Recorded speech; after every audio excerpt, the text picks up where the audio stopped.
Yeah, that about sums up my reaction to the movie. The movie is, not good, but it's also nowhere near as bad as people are making it out to be. Now, I know the critics, the YouTube comment section deem crypto videos as not suitable for the hoes, but I've got my wife right here. Did you just call me a hoe?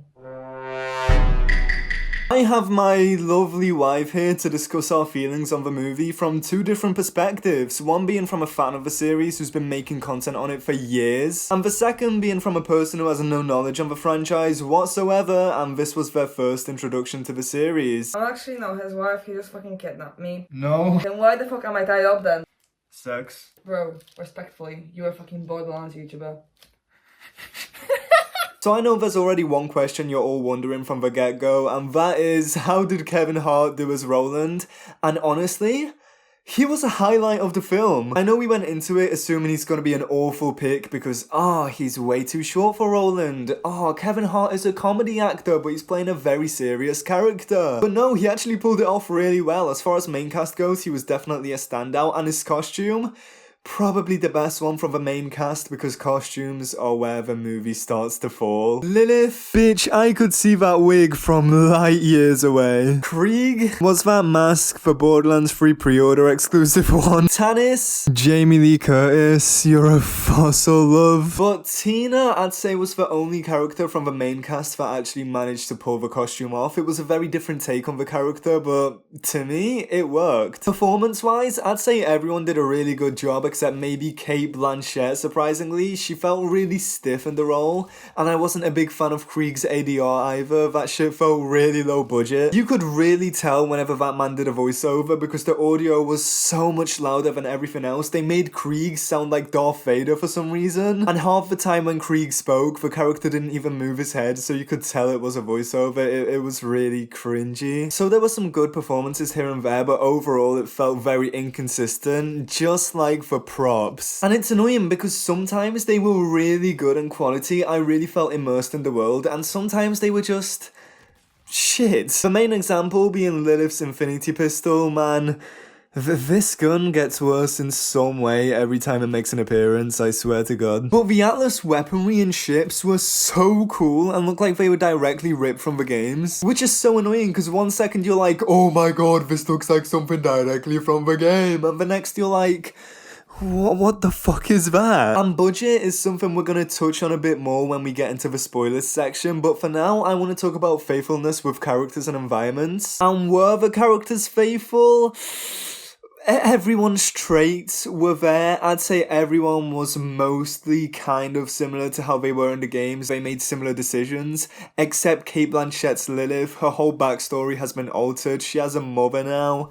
It was very bizarre. Even as a Borderlands fan, I found myself very confused most of the time. The environments were cool, the CGI was sometimes a bit awful, but for the most part, it was okay, it was manageable. Caustic Caverns was cool. It was really cool seeing that replicated in the movie, but that also felt very low budget because we didn't actually see much of it. The humour, it being Borderlands, was very hit and miss, but I did actually find myself laughing at most of the jokes, especially Claptrap. I forgot to mention his performance, but Jack Black as Claptrap really wasn't that bad, and obviously it's nowhere near as good as Dave Eddings or Jim Ferronda's Claptrap, but yeah, it did take a while to get adjusted to it, but I think Jack Black did a pretty solid job. On the other hand, jokes you definitely won't laugh at unless you're the age of 3, which you still won't laugh at them because you can't even see the movie if you're at the age of 3, are the poop jokes and the piss jokes, and we've told them to stop since Borderlands 3, but they don't listen.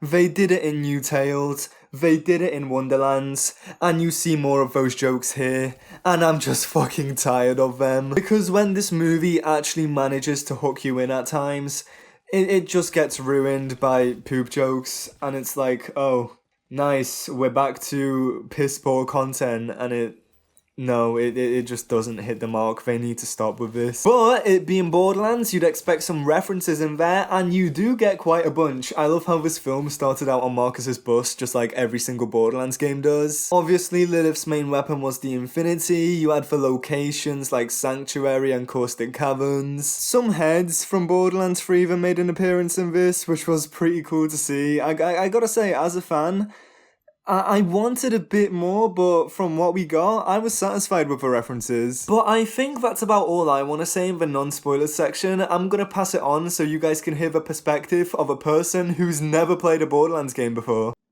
So, I actually really like the idea of the story and the whole universe. I just absolutely hated the storytelling.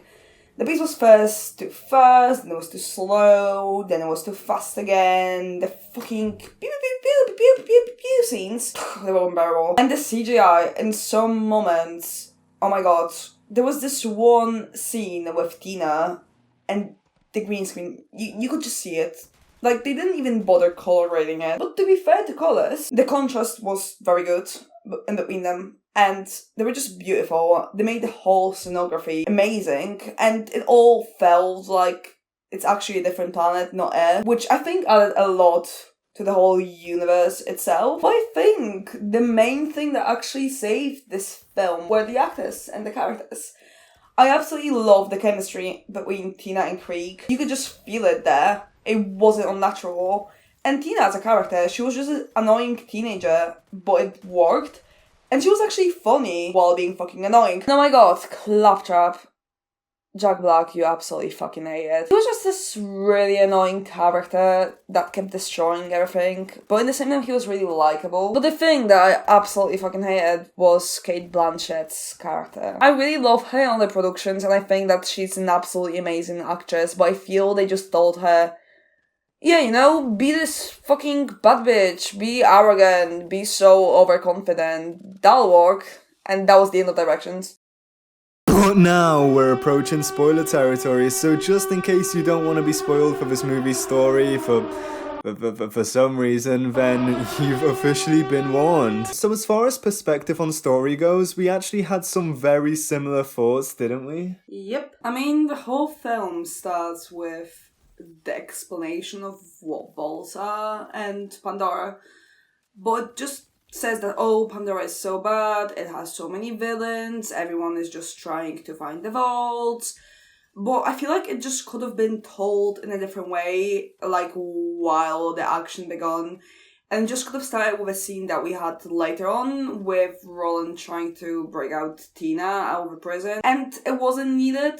Or if they really wanted to do it, they should have included how Pandora became that or why it did for it to work out better. Because on its own, just advertising it pretty much just didn't work out. I agree with that, because to the casual viewer it must be so confusing, because why is Pandora a shithole? You're telling us why, but you're not telling us how it became a shithole. But in the games you have so many cool pieces of lore, and especially with Dahl being the main part of why Pandora is in the state it is now, just not mentioning that in the movie felt like a very missed opportunity. But then we actually cut to a pretty cool fast-paced intro with Roland breaking out Tina and meeting Krieg along the way, followed up by a scene to the introduction of Cate Blanchett's Lilith, who's chilling in a bar in Promethea. This scene sets her up as a bounty hunter, which is very different from Vault Hunter, and at this point of the story she is not yet a siren. Atlas, who is, believe it or not, the CEO of Atlas, walks up to Lilith and essentially says, "Tina is my daughter.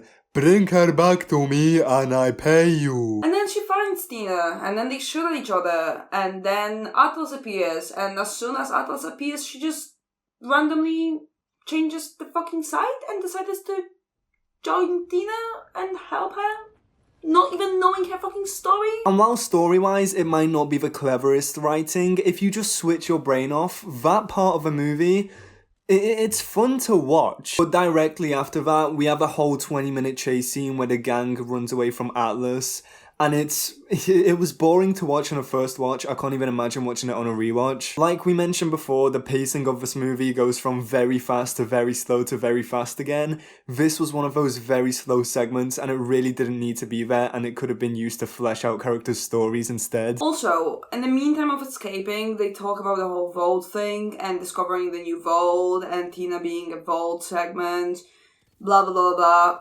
But they never explain how they found the first vault piece. The whole chase leads our main gang going to a very weird version of this film's Sanctuary. But on the upside of this Sanctuary, we see the man, the myth, the legend who carried the whole film inside of it, Killer 6. It was more like a 2-second cameo, but still. Seeing a cameo from one of the community's greatest creators in this film was really nice. I'm glad it showed the director and writers were somewhat in touch with the community, and it just felt like a really cool moment. I'm really happy for him. In Sanctuary, we find Moxie, who leads us to Tannis, who for some reason knows where the next vault key fragment is. So we travel to Caustic Caverns, which is filled with psychos, and the psycho backstory is never explained in this film, so to a casual viewer, it didn't make sense. I felt like they were psychos just for the sake of being psychos. Upon Lilith finding the vault key fragment, we have like a 10-minute, 15-minute action sequence of Roland killing psychos,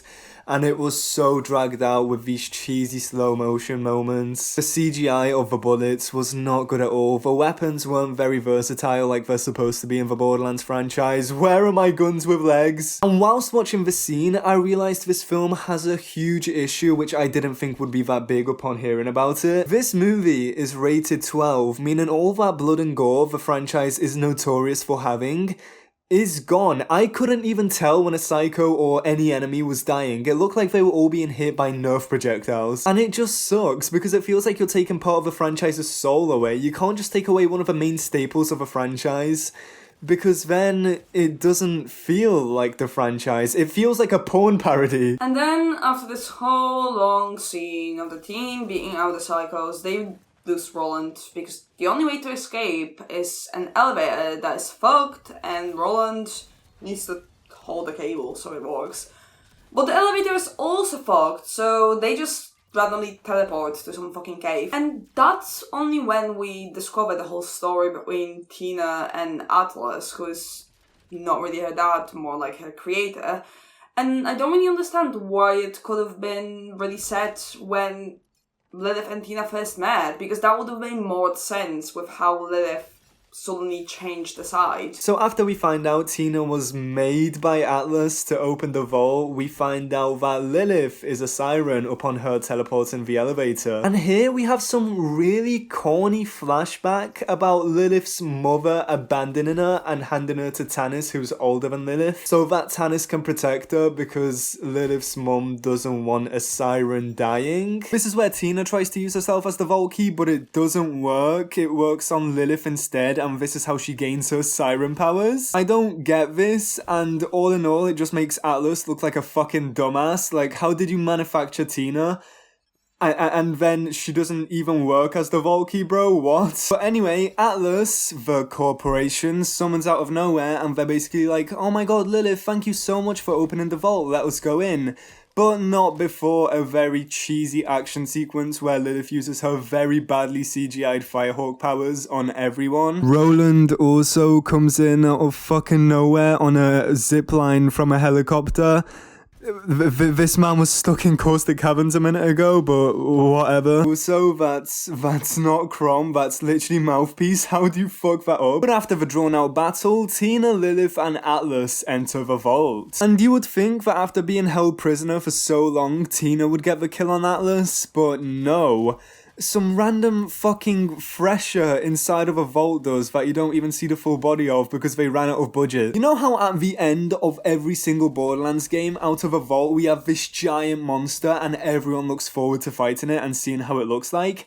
We don't get that in this movie, and that was probably the most disappointing part about it. And not to mention that, the vault looks so lame, they don't get anything out of it, there's no loot coming out of it, there's no weapon inside, it's just Lilith gets her powers, and that's it, so they all go back to Sanctuary and celebrate.